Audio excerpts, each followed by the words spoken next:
الحمدللہ رب العالمین والعاقبۃ للمتقین والصلاۃ والسلام علی سید الانبیاء والمرسلین اما بعد فاعوذ باللہ من الشیطان الرجیم بسم اللہ الرحمن الرحیم ان اللہ وملائکتہ یصلون علی النبی یا ایھا الذین آمنوا صلوا علیہ وسلموا تسلیما اللہم صلی علی محمد وعلی آل محمد کما صلیت علی ابراہیم وعلی آل ابراہیم انک حمید مجید اللہم بارک علی محمد وعلی آل محمد کما بارکت علی ابراہیم وعلی آل ابراہیم انک حمید مجید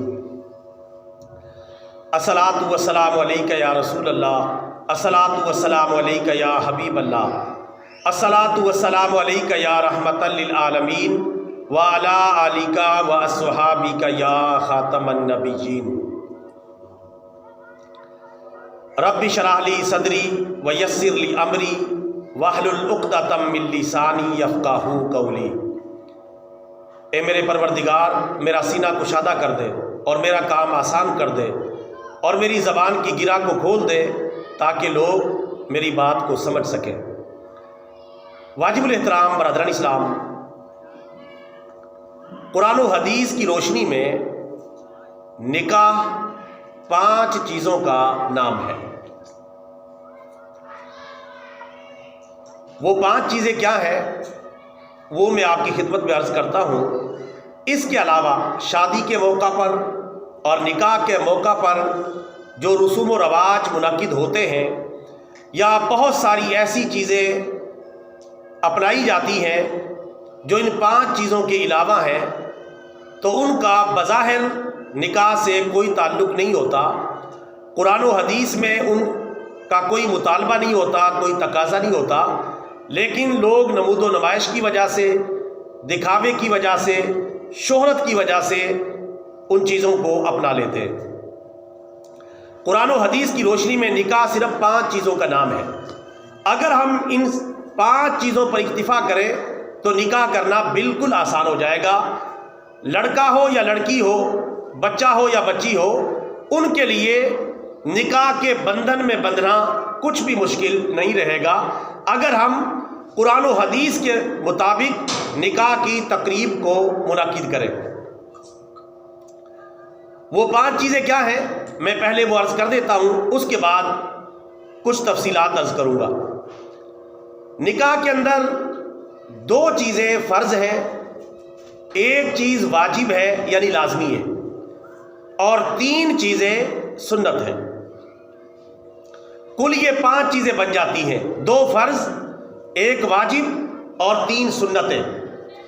اس کے علاوہ جتنی بھی چیزیں ہیں وہ اضافی ہیں، رسوم و رواج ہیں، لوگوں نے انہیں خود ہی رواج دیا ہے۔ نکاح کے اندر جو 2 چیزیں فرض ہیں، نمبر 1 ایجاب و قبول۔ ایجاب و قبول کا مطلب یعنی نکاح پڑھنا پڑھانا، اس کو ایجاب قبول کہتے ہیں۔ ایجاب کرنا اور قبول کرنا یہ فرض ہے۔ ظاہر ہے اس کے بغیر تو نکاح ہو ہی نہیں سکتا۔ ایجاب و قبول یعنی نکاح کا اقرار کرنا اور نکاح کا مطالبہ کرنا۔ ایک طرف سے نکاح کا مطالبہ کیا جائے گا اور دوسری طرف سے نکاح کو قبول کر لیا جائے گا، اس کو کہتے ہیں ایجاب و قبول، جس کو سادہ الفاظ میں آپ کہہ سکتے ہیں نکاح پڑھانا، یہ فرض ہے۔ نمبر 2 نکاح کے وقت 2 گواہوں کا موجود ہونا، یہ فرض ہے۔ گواہوں کے بغیر نکاح منعقد نہیں ہوتا۔ اکیلے نکاح منعقد نہیں ہو سکتا، جب تک 2 گواہ موجود نہ ہو نکاح منعقد نہیں ہوگا، یہ فرض ہے۔ ایک چیز واجب ہے اور وہ ہے حق مہر۔ حق مہر کا ہونا یہ واجب ہے۔ واجب کا معنی ہوتا ہے لازمی اور ضروری۔ تو یہ 3 چیزیں ایسی ہیں جن میں سے 2 فرض ہیں، 1 واجب ہے، لیکن تینوں کی تینوں چیزیں لازمی ہے، ضروری ہے، ان کے بغیر نکاح منعقد ہی نہیں ہوتا۔ ان میں سے پہلی چیز کیا ہے؟ ایجاب و قبول۔ یہ چیز فرض ہے، اور اس پر کتنا خرچہ آ سکتا ہے یہ آپ کے سامنے، ایجاب و قبول کے اوپر۔ دوسری چیز ہے گواہوں کا موجود ہونا۔ اب گواہوں کا کیا خرچہ ہے؟ کوئی خرچہ نہیں، نکاح کی تقریب میں پہلے ہی موجود ہوتے ہیں، اور نکاح مفت میں جو ہے گواہوں کے حوالے سے مفت میں منعقد ہو جاتا ہے، اس پر بھی کوئی لمبا چوڑا خرچہ نہیں۔ ایجاب و قبول پر زیادہ سے زیادہ نکاح کی فیس ہے اور کچھ بھی نہیں ہے۔ اور دوسری چیز ہے گواہوں کا موجود ہونا، یہ بالکل فری ہے، اس پر کوئی خرچہ نہیں ہوتا۔ تو یہ دو چیزیں فرض ہیں۔ تیسری چیز ہے حق مہر کا ہونا۔ حق مہر کم از کم آج کے دور کے حساب سے 5,000 روپے حق مہر کم از کم ہے، اس سے کم پر نکاح منعقد نہیں ہوگا۔ زیادہ کی کوئی قید نہیں ہے، لڑکے والے اپنی حیثیت کے مطابق حق مہر رکھ سکتے ہیں، اور لڑکی والے لڑکے والوں سے ان کی حیثیت کے مطابق حق مہر کی ڈیمانڈ کر سکتے ہیں، لیکن مجبور نہیں کر سکتے، توجہ دلا سکتے ہیں، ورنہ کم از کم صرف 5,000 روپے میں حق مہر رکھ کے نکاح منعقد ہو جائے گا۔ لڑکے والوں کا لڑکی والوں سے مانگ کر مطالبہ کر کے کوئی چیز لینا، یا لڑکی والوں کا لڑکے والوں سے زبردستی حق مہر رکھوانا زیادہ سے زیادہ، یہ دونوں صورتیں اسلامی تعلیمات کے خلاف ہیں۔ حق مہر کم از کم 5,000 روپے، زیادہ کی کوئی قید نہیں، لیکن یہ حق مہر لازمی ہے۔ اگر حق مہر نہیں ہوگا تو نکاح ہی منعقد نہیں ہوگا۔ اسلام میں ایک اور آسانی ہے، جب آپ حق مہر رکھ رہے ہیں تو حق مہر کی 2-3 قسمیں ہیں۔ مثلا اگر آپ کے پاس نقد حق مہر موجود نہیں تو آپ پورے کا پورا حق مہر بھی ادھار کر سکتے ہیں، جائز ہے۔ ٹائم رکھ سکتے ہیں، 3 مہینے کا، 6 مہینے کا، 1 سال کا ٹائم رکھ سکتے ہیں، اور حق مہر جو ہے ادھار کر دیا جائے، مکمل ہی ادھار کر دیا جائے، بالکل جائز ہے۔ جب دونوں فریق اس بات پر راضی ہو جائیں، حق مہر کا بھی اگر فوری بندوبست نہیں ہے تو ادھار حق مہر پر نکاح ہو جاتا ہے۔ بہتر یہی ہے کہ نقد دیا جائے، موقع پر دے دیا جائے، تاکہ یہ واجب موقع پر ہی ادا کر دیا جائے۔ اور تیسری صورت یہ ہے کہ آدھا حق مہر نقد دے دیا جائے اور آدھا ادھار کر لیا جائے، یہ بھی جائز ہے، کوئی حرج نہیں ہے۔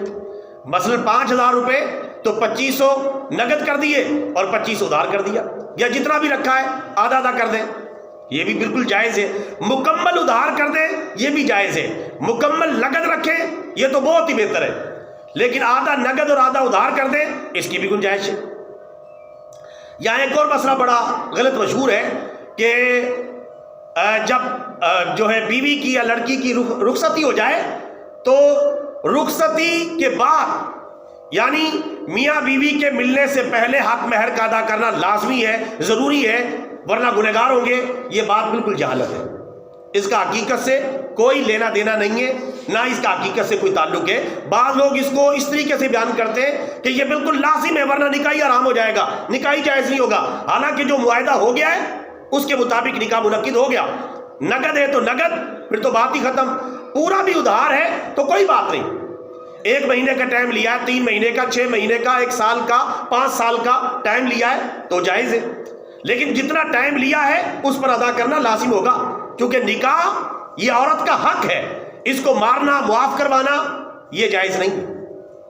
زبردستی معاف کروانا یا اس طرح کی باتیں کرنا جس سے حق مہر معاف ہو جائے، یہ بالکل غلط ہے۔ اور بعض لوگ تو موقع پر ہی حق مہر واپس کر دیتے ہیں اور قبول ہی نہیں کرتے کہ ہم نے حق مہر بھی قبول نہیں کرنا، یہ بالکل جہالت کی بات ہے۔ یہ عورت کا حق ہے، اسے کیوں آپ واپس کر رہے ہیں؟ یہ اور واپس کرنا اور کروانا یہ دونوں غلط باتیں ہیں۔ اگر موقع پر دیا جا رہا ہے تو فوراً ادا کر دیا جائے، ورنہ جو ٹائم لیا گیا ہے اس پر حق مہر ادا کیا جائے گا۔ بہرحال حق مہر کا فوراً نقد ہونا بھی ضروری نہیں ہے، اور یہ بھی کوئی ضروری نہیں کہ رخصتی کے بعد میاں بیوی کا آمنا سامنا ہونے سے پہلے ادا کرنا ضروری ہے ورنہ گنہگار ہوں گے، یہ بالکل غلط بات ہے، اس کا شریعت سے کوئی تعلق نہیں ہے۔ تو حق مہر یہ واجب ہے، یہ تیسری چیز ہے جس کے بغیر نکاح نہیں ہوتا۔ اس کے علاوہ 3 چیزیں رہ گئی ہیں، وہ تینوں کی تینوں چیزیں سنت ہیں، اگر ہو جائیں تو بڑی اچھی بات ہے۔ بڑے ثواب کی بات ہے، بڑی نیکی کی بات ہے، لیکن اگر ان میں کوئی کمی رہ گئی یا ان کا بندوبست نہ بھی ہو سکا تو نکاح ہو جائے گا، نکاح میں کوئی رکاوٹ نہیں ہوگی۔ نکاح میں رکاوٹ صرف ان 3 چیزوں سے ہوتی ہے: ایجاب و قبول، گواہوں کا موجود ہونا، اور نمبر 3 حق مہر کا ہونا۔ باقی جو 3 چیزیں وہ سنت ہے، یعنی کل یہ 6 چیزیں بن جائیں گی۔ 3 چیزیں لازمی ہیں اور 3 چیزیں سنت ہیں۔ اب 3 چیزیں سنت کون کون سی ہیں؟ نمبر 1 خطبہ نکاح، نکاح کے موقع پر جو خطبہ پڑھا جاتا ہے عربی زبان میں، یہ سنت ہے، اور یہ پہلے پڑھنا چاہیے۔ نکاح سے پہلے پڑھنا سنت ہے، بعد میں پڑھا جاتا ہے وہ خلاف سنت ہے۔ پہلے نکاح کا خطبہ پڑھنا چاہیے، یہ سنت ہے۔ نمبر 2 تقسیم چھوارا، چھوارا تقسیم کرنا یا مکھانے تقسیم کرنا یا کوئی میٹھی چیز یا مٹھائی تقسیم کرنا، یہ سنت ہے۔ رسول پاک کے دور میں چھوارے تقسیم ہوتے تھے، اس لیے اسی کا رواج چلا آ رہا ہے۔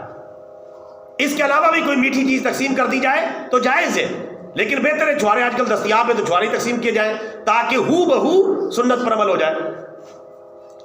تقسیم چھوارا یہ سنت ہے، لیکن اگر کسی نے نہیں کی گنہگار بھی نہیں ہوگا اور نکاح پر بھی کوئی فرق نہیں آئے گا، صرف تھوڑی سی فضیلت کم ہو جائے گی۔ اور نمبر 3 جو آخری چیز ہے وہ ہے ولیمہ۔ ولیمہ بھی سنت ہے، اور ولیمہ کس پر ہے؟ لڑکے اور لڑکے کے گھر والوں پر ولیمہ ہے۔ اور ولیمہ کب سنت ہے؟ رخصتی کے بعد دوسرے دن ولیمہ سنت ہے۔ جیسے آج شادی ہوئی، رخصتی ہوئی، اگلے دن ولیمہ کرنا سنت ہے۔ اور ولیمہ کتنا کرنا سنت ہے؟ جتنی آپ کی کیپیسٹی ہے، جتنی آپ کی طاقت ہے، جتنی آپ کی صلاحیت ہے، اتنا ولیمہ کریں۔ چند دوستوں کو بلا لیں، زیادہ کو بلا لیں، کم کو بلا لیں، لیکن قرضہ وغیرہ نہ لینا پڑے، تکلف نہ کرنا پڑے۔ رسول پاک صلی اللہ علیہ وسلم نے فرمایا ولیمہ کرو، اگرچہ ایک بکری کے ذریعے ہی کیوں نہ ہو، یعنی ایک بکری ذبح کر لی جائے، اس کا گوشت ہی بنا کے جو ہے ولیمہ کر دیا جائے۔ تو ولیمہ کن پر ہے؟ لڑکے والوں پر۔ تو میرے بھائیوں، یہ 6 چیزیں ہیں جو نکاح کے اندر پائی جاتی ہیں۔ ان میں سے 3 چیزیں جو ہیں وہ لازمی ہیں اور 3 چیزیں سنت ہیں، مستحب ہیں، سنت ہیں۔ عمل کریں تو بڑی اچھی بات ہے، لیکن کسی وجہ سے رہ بھی گئی تو نکاح ہو جائے گا۔ اب بتائیں ان 6 چیزوں کی ادائیگی میں کتنا خرچ آ جاتا ہے؟ تو نکاح اسلام میں کتنا آسان ہے۔ ہم نے نکاح کو کتنا مشکل بنا دیا ہے۔ نکاح کا خیال آتے ہی 5 سے 10 لاکھ روپے کا خیال بھی ساتھ ہی آتا ہے۔ یعنی بچے کی شادی کرنی ہو تو ہم کچھ آسانی محسوس کرتے ہیں، بچی کی شادی کرنی ہو تو پھر تو ہمارے اوپر ایک ذمہ داری کا پہاڑ ٹوٹ پڑتا ہے۔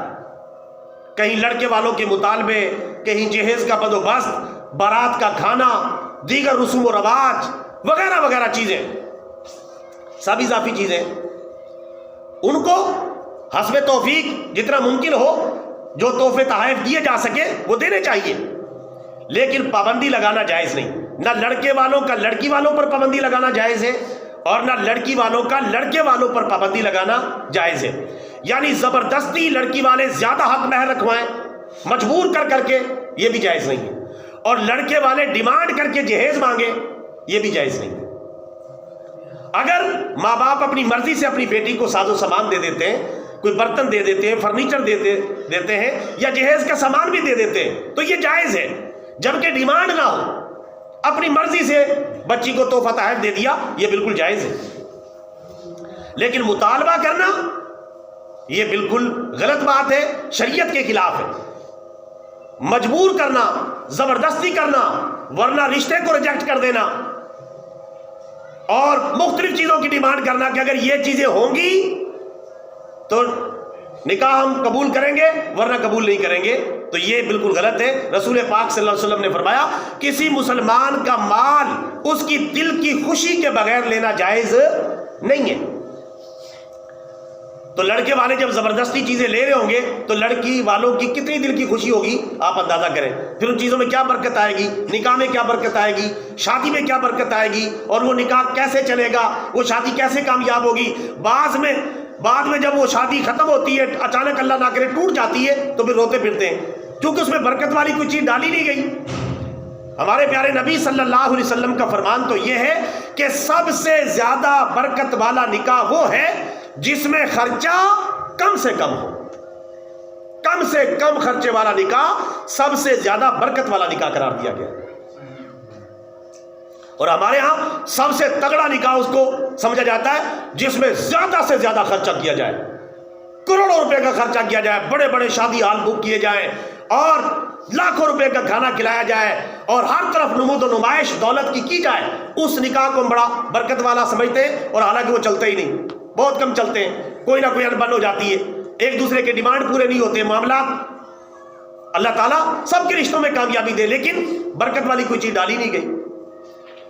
برکت اس میں ہوتی ہے جس میں نکاح میں خرچہ کم سے کم ہو، اور رسول پاک صلی اللہ علیہ وسلم نے فرمایا بدترین ولیمہ وہ ہے جس میں امیروں کو بلایا جائے اور غریبوں کو نہ بلایا جائے۔ ہمارے ولیموں کا کیا حال ہے؟ بدترین ہے یا بہترین ہے؟ آپ خود ہی سوچ سکتے ہیں، کیونکہ آپ دن رات ہم سب جاتے ہیں ان تقریبات میں، ہم سب کو پتہ ہے کہ کتنے غریبوں کو بلاتے ہیں اور کتنے امیروں کو بلاتے ہیں۔ امیروں کو تو چن چن کے بلاتے ہیں اور غریبوں کو چن چن کے نظر انداز کرتے ہیں۔ اور رسول پاک صلی اللہ علیہ وسلم نے کیا فرمایا کہ بہترین ولیمہ وہ ہے کہ جس میں امیروں کے ساتھ ساتھ غریبوں کو بھی بلایا جائے، اور بدترین ولیمہ وہ ہے جس میں امیروں کو بلایا جائے اور غریبوں کو بالکل نظر انداز کر دیا جائے۔ بعض اوقات تو اب تو ہم یہاں تک اتر آئے کہ امیر رشتہ داروں کو بلاتے ہیں، غریب رشتہ داروں کو بھی بھول جاتے ہیں۔ عام غریبوں کو تو خیر کیا بلائیں گے، جو عام غریب رشتہ دار سے ان کو بھی نظر انداز کر دیتے ہیں، تو بے برکتی کی بنیاد یہیں سے پڑ جاتی ہے۔ اس کے بعد پھر شادیاں کامیاب نہیں ہوتی اور معاملات سے ہی فٹ نہیں بیٹھتے، اور کہتے ہیں کہ پتہ نہیں کیا ہو گیا، وجہ یہ کہ ہم نے کوئی برکت والا کام کیا ہی نہیں۔ لہٰذا میرے بھائیوں، نکاح ان چند چیزوں کا نام ہے قرآن و حدیث کی روشنی میں جو میں نے آپ کی خدمت میں عرض کی ہے۔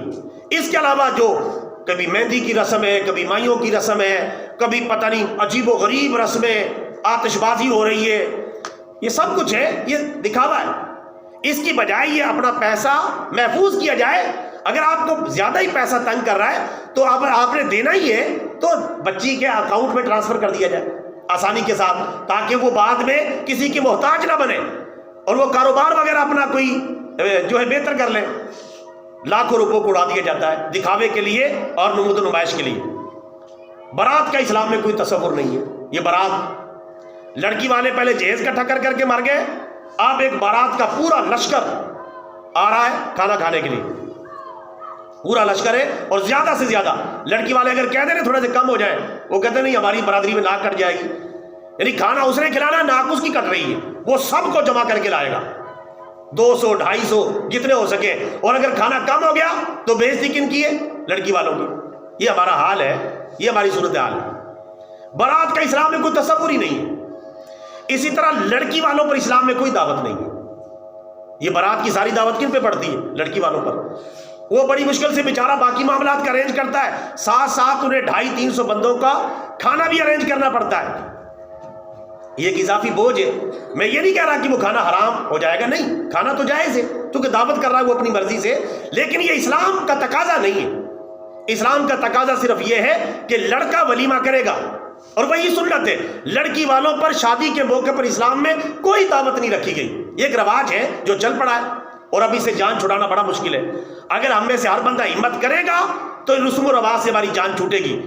ہمیں یہ شوق ہم نے پورا کر کے دیکھ لیا ہے، زیادہ سے زیادہ خرچہ کریں، زیادہ سے زیادہ شادی ہال بک کروائیں، زیادہ سے زیادہ پیسہ لگائیں، اور اس کے علاوہ جو ناچ گانے اور بھنگڑے وہ تو بالکل ہی حرام ہے، جو ہزاروں روپے اڑا دیا جاتا ہے۔ اللہ معافی دے، گناہ کے کام، غلط کام، ناچ گانا، شرابیں تک پی جاتی ہیں، لا حول ولا قوت الا باللہ۔ جس شادی کے اندر یہ گناہ ہو رہے ہو اس میں برکت کہاں سے ہوگی؟ وہ شادی کہاں سے کامیاب ہوگی؟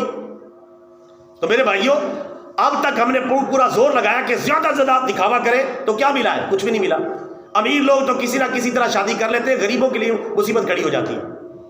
اب تھوڑا سا اگر ہم یہ ہمت کریں، پیچھے کی طرف آئیں، لوٹ پیچھے کی طرف اے گردش ایام تو، اپنے دین کی طرف لوٹیں، اسلام کی طرف لوٹیں، سنت کی طرف، سادگی کی طرف، کم سے کم خرچے کی طرف آئیں، تو انشاءاللہ اس سے بوجھ بھی بٹے گا، بوجھ بھی زیادہ نہیں پڑے گا، لڑکے والوں کے لیے بھی آسانی ہوگی، لڑکی والوں کے لیے بھی آسانی ہوگی۔